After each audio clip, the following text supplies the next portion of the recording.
Hey, what's up, geeks? Darron here. Now, in this video, I'm going to discuss what I would have did differently if I was learning software development today. Now, the first thing that I would do differently is I would enroll in GeekMODE School of React Native. There's a free course in the description if you're interested in learning React Native, or even if you know a little bit of React Native and you're curious about what we deliver, just check out the link in the description for the free course. And there's also a Facebook group that I have for all React Native developers where we can share our development issues that we're having or share any kind of the best new practices around software development. So if you're interested in having a community, go ahead and check that out too. Now, you know I had to plug it.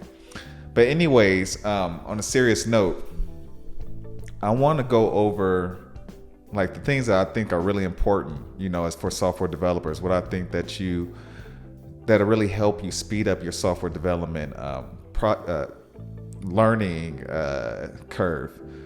So it's going to take you, say if you're learning software development from scratch, it's going to take you about 6 months to a year to actually feel comfortable. The reason I say 6 months to a year is because some people learn faster than others.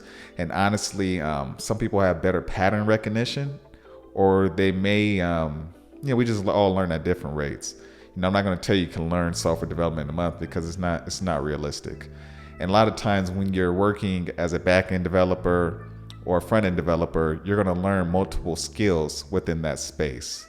For example, if you're on the back end, you're going to learn how to build APIs, and you're also going to have to learn about databases and querying. You got some kind of background knowledge on that. If you're doing front-end development, you're going to have knowledge on APIs, and you're going to have knowledge on basically like the front end tool that you're using. Maybe it's HTML or it's React. You're also going to have to know how to style it. You have to understand state management and how to deploy applications and do things like that. So I want to go ahead and just break it down for you so that it can hopefully make things a lot more easier for you in your learning experience. So the first thing that I would actually do is I would pick up 2 books at max. Find an area that you want to actually become a developer in, whether that's front end, back end, mobile, or web. Once you've decided that, I would buy 2 books max. And I'll actually enroll in about 2 courses as well. Reason I say 2, and I want to stop it at 2, is because 2 courses and 2 books won't teach you everything, but it'll teach you enough for you to start building things. So I would get some kind of front end book. I would take a look at what they have, and then I would just start finding other resources or other types of like applications that I like, and I would just try to copy those applications and put them together. The biggest problem with software developers is that they have it's like this fear to get started. You feel like you have to keep buying courses and you're not ready, or you have to keep just watching tutorials on YouTube because you're just not ready. You don't feel comfortable as a developer, but you really don't get comfortable until you actually start doing it, like everything else in life. So that's what I would do. I would discipline myself. If I were you, I would discipline myself, and I would just buy 2 books, check out 2 courses, and then I would just go from there. Now the next thing I would do after that is I would actually get familiar with Git.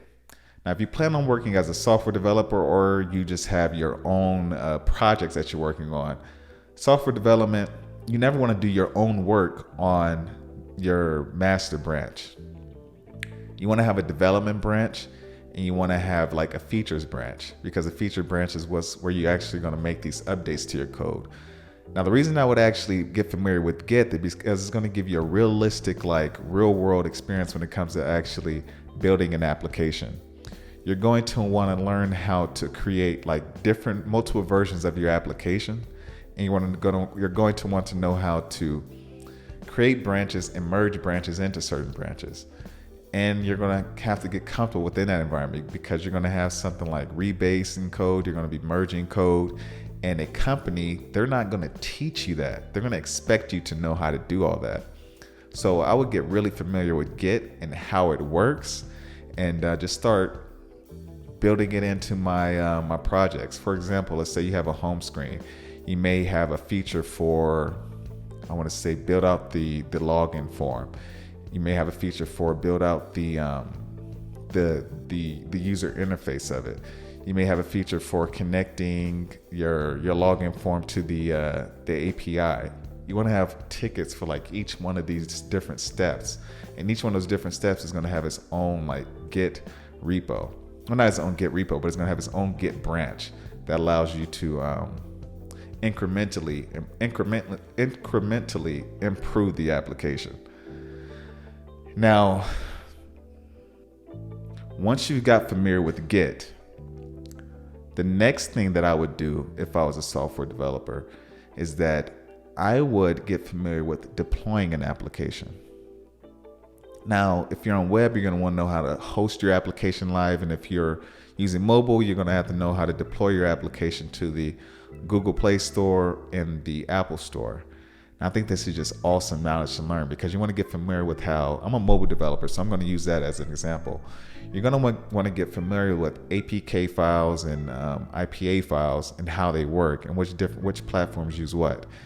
And doing this is going to give you it's going to get you more familiar with the Android ecosystem with Android Studio and using Xcode with iOS. You know, it's important because as a developer, at least for myself, I wanted to get a good idea of the flow of an application.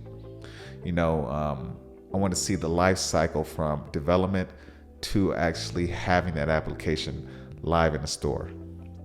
So from there, once you've actually deployed an application to the Apple Store or Android Store, you can see you'll have to go to those websites, and you'll have to go get familiar with the Apple developer accounts. You'll have to get familiar with the Google developer accounts, and you can see like what are the steps that you need to take to actually get your files there.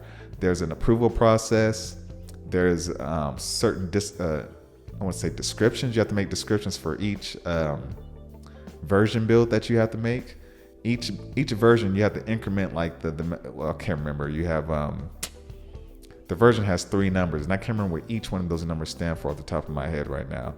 But you'll have to basically increment one of those numbers each time you deploy the application. And I think this is just something that's just awesome and a must need for a aspiring developer, because it's going to set you apart from other developers. Most people just stick to what they know, and they don't have like the push or the nerve to even want to aspire to even become familiar with those areas in the development process.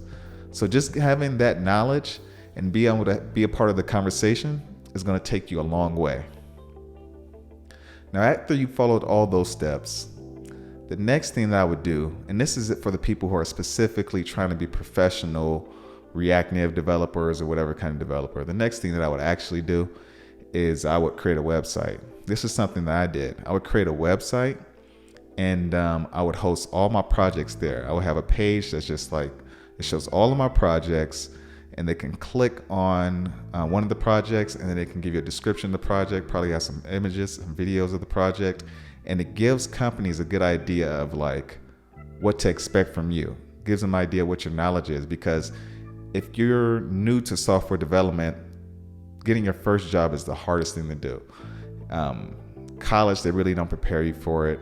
And a lot of times, especially if you're in college, there's not much to basically set you apart from any other junior developer. So by creating this website, they get an idea. They can see your creativity. They can see how well you understand the development process, and they can see how you actually, I want to say, architected your code.